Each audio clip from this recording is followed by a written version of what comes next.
Halo,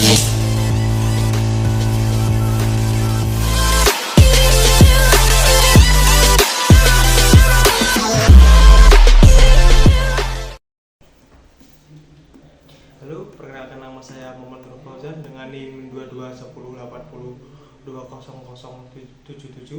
ingin menyampaikan materi tentang hipotesis 1 sampel dan hipotesis 2 sampel.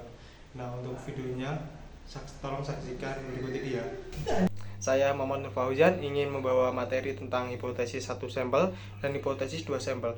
Nah, untuk yang pertama kali itu tentang pengertian hipotesis. Hipotesis itu berasal dari kata bahasa Yunani yang memiliki kata itu hypo yang artinya sementara, sedangkan tesis itu pernyataan atau statement atau dugaan. Nah, menurut pengertiannya sendiri, hipotesis itu adalah penelitian jawaban sementara terhadap masalah yang masih bersifat praduga karena masih harus dibuktikan kebenarannya.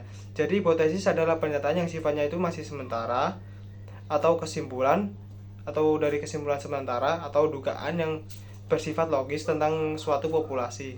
Nah, dalam penelitian hipotesis ini biasanya digunakan sebagai alat untuk memajukan pengetahuan dan menguji teori, serta sebagai pedoman untuk mengarahkan penelitian dan memberikan kerangka untuk menyusun kesimpulan yang akan diambil oleh peneliti. Jadi, seorang peneliti itu wajib membuat dugaan mengenai apa yang dia ukur. Misalnya, seorang itu melakukan contoh penelitian itu orang yang lebih sering berolahraga memiliki indeks massa tubuh atau IMT yang lebih rendah daripada orang yang tidak berolahraga. Nah, untuk penjelasan itu seperti ini. Hipotesis ini berpendapat bahwa orang yang lebih sering berolahraga memiliki indeks massa tubuh IMT yang lebih rendah. Nah, IMT ini adalah suatu ukuran yang digunakan untuk menentukan apakah seorang itu memiliki berat badan yang seimbang atau tidak.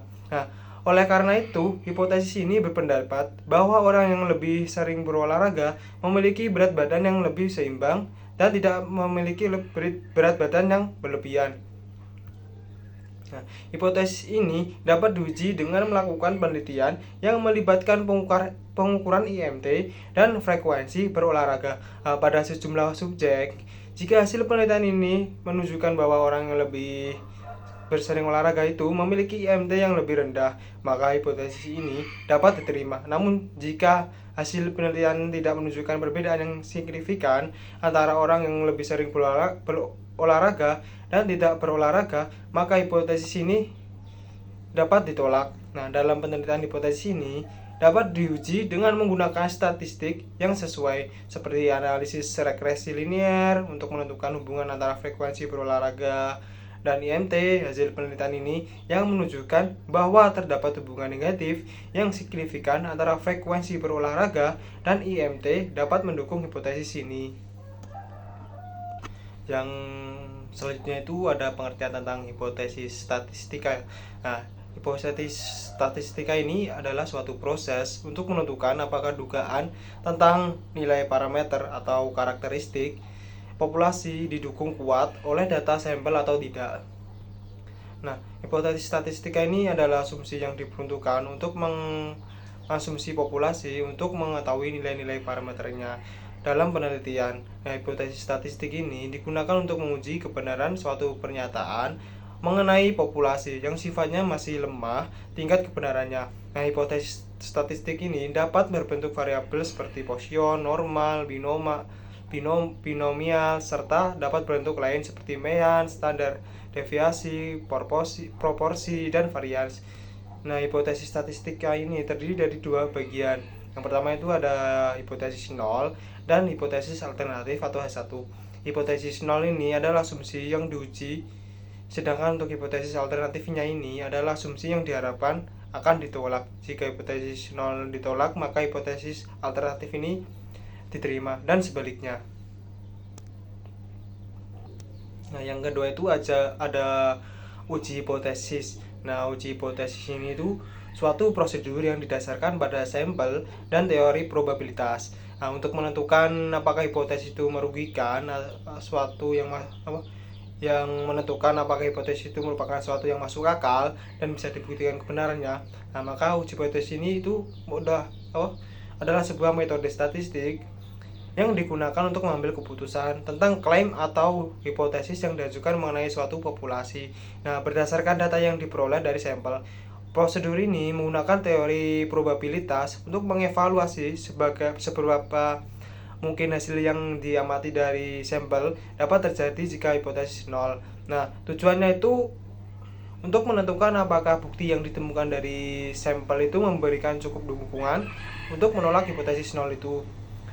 Nah, atau menerima hipotesis alternatifnya atau sebaliknya. Dengan demikian itu uji hipotesis itu dapat membantu peneliti itu untuk membuat inferensi tentang populasi berdasarkan informasi yang terdapat dalam sampel yang diobservasinya. Kan tadi di dalam hipotesis itu kan memiliki dua bagian. Yang pertama itu ada hipotesis alternatif atau H1 dan hipotesis H0. Nah, untuk hipotesis H0-nya itu adalah hipotesis yang menyatakan tidak adanya hubungan antara variabel independen X dan dependen Y. HO ini biasanya itu digunakan sebagai pedoman untuk menguji apakah suatu hipotesis alternatif itu atau H1-nya itu dapat diterima atau ditolak. Nah, HO ini dapat dinyatakan sebagai berikut jika HO P sama dengan 0 itu tidak ada hubungan atau pengaruh. Nah, contohnya itu seperti HO ini tidak ada perbedaan signifikan dalam tingkat kesejahteraan penduduk di daerah Sleman. Yang selanjutnya itu ada hipotesis alternatif atau H1.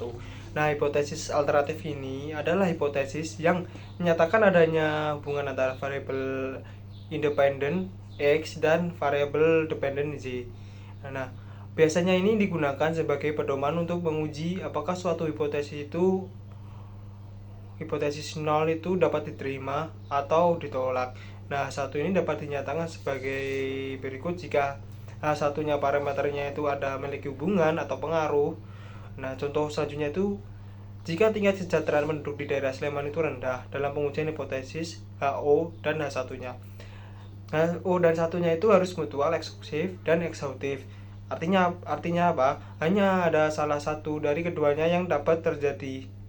Nah, kesalahan yang dapat terjadi dalam pengujian hipotesis itu adalah kesalahan tipe 1 dan kesalahan tipe 2.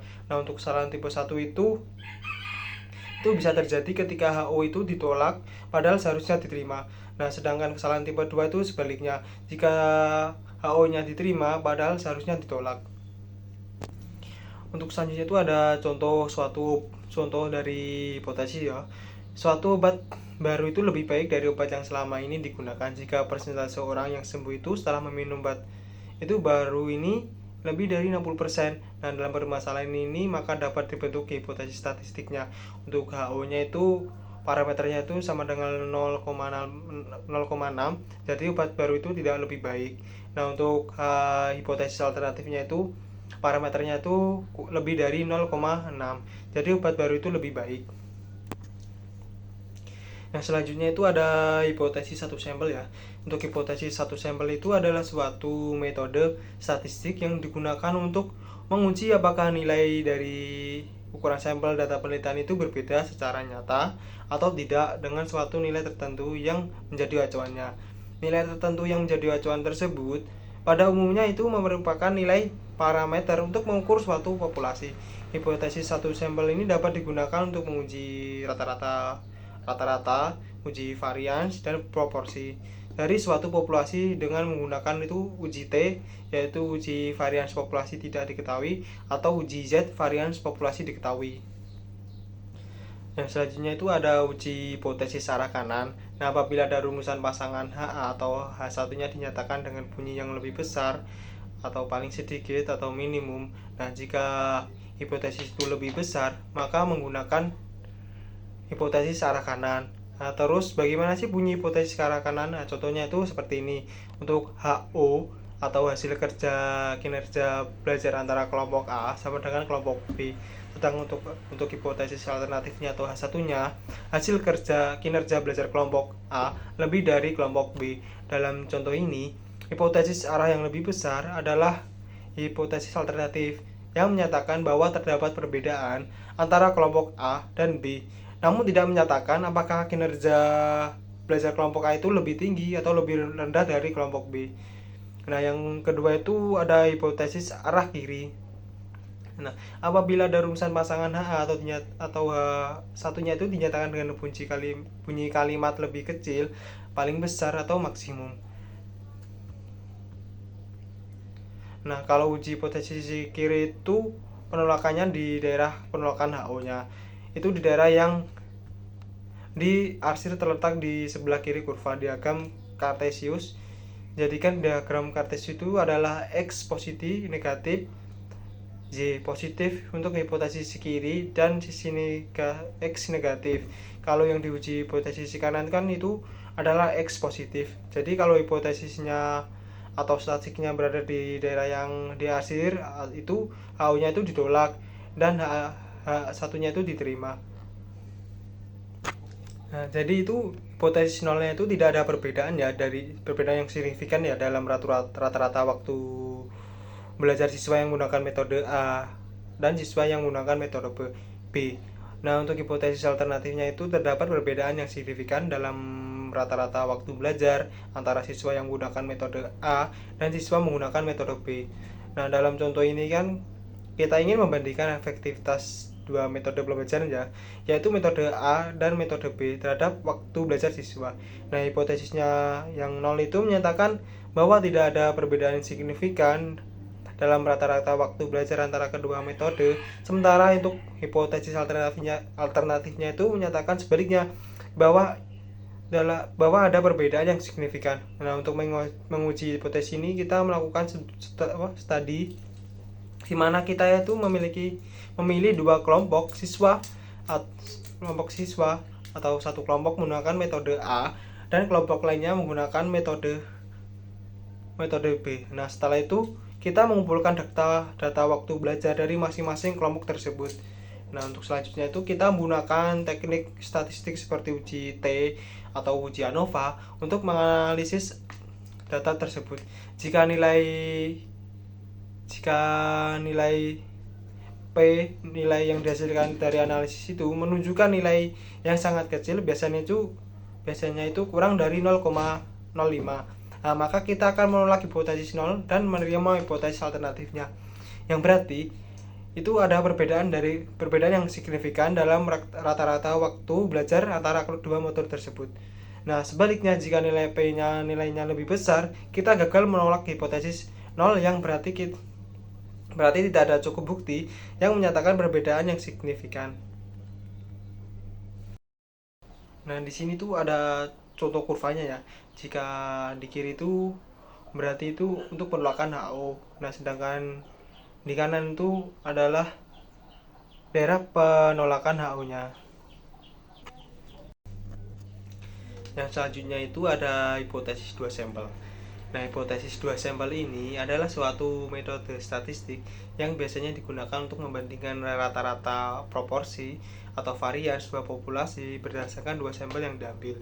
Nah, hipotesis dua sampel itu digunakan untuk menguji apakah dua populasi itu memiliki perbedaan yang signifikan dalam rata-rata proporsi atau varians.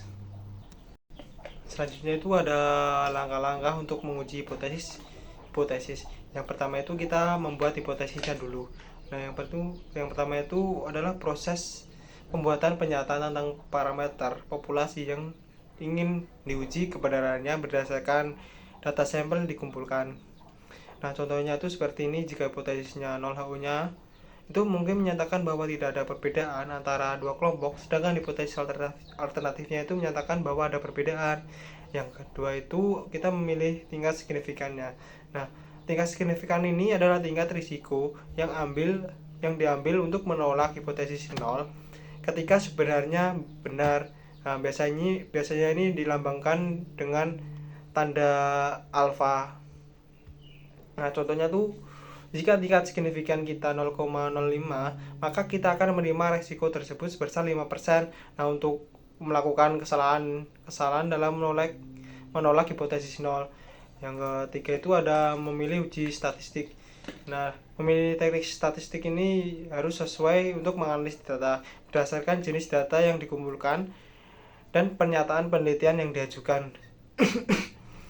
contoh kita itu ingin menguji perbedaan antara rata-rata antar dua kelompok, kita bisa menggunakan uji T independen. Yang selanjutnya itu ada membuat aturan dan keputusan. Definisi menentukan kriteria atau batasan untuk menolak hipotesis nol berdasarkan hasil uji statistik dan tingkat signifikan yang dipilih. Contohnya itu jika nilai uji statistik itu lebih besar dari nilai kritis pada tingkat signifikasi yang ditentukan, maka kita akan menolak hipotesis nol. Nah, selanjutnya itu kita mengambil sampel atau selanjutnya memberi keputusan. Nah, definisinya itu melakukan pengumpulan data sampel yang menerapkan uji statistik yang dipilih dan mengambil keputusan berdasarkan aturan yang telah ditetapkan. Nah, untuk contohnya itu kita itu mengumpulkan data tinggi badan dari dua kelompok sampel tersebut dan menerapkan uji T independen dan kemudian menolak atau menerima hipotesis nol berdasarkan hasil uji statistik yang kita lakukan. Ya, untuk yang terakhir itu ada interpretasi hasil. Nah, interpretasi hasil ini menganalisis hasil dari uji statistik dan menyimpulkan apakah terdapat cukup bukti untuk menolak atau tidak menolak hipotesis nol. Nah, contohnya itu jika hasil uji statistik itu menunjukkan nilai P yang lebih kecil dari tingkat signifikasi yang ditentukan, kita akan menolak hipotesis nolnya dan menyimpulkan bahwa terdapat perbedaan yang signifikan. Mungkin itu yang bisa saya sampaikan dalam video kali ini tentang hipotesis satu sampel dan hipotesis dua sampel. Semoga apa yang saya sampaikan ini bisa menambah wawasan dan membawa manfaat bagi kita semua. Mohon maaf bila ada kata-kata yang salah, kurang pas, atau tidak berkenan. Terima kasih atas segala perhatiannya dan terima kasih juga telah menonton video ini. Untuk selanjutnya saya serahkan kepada pemateri selanjutnya untuk melanjutkan video ini.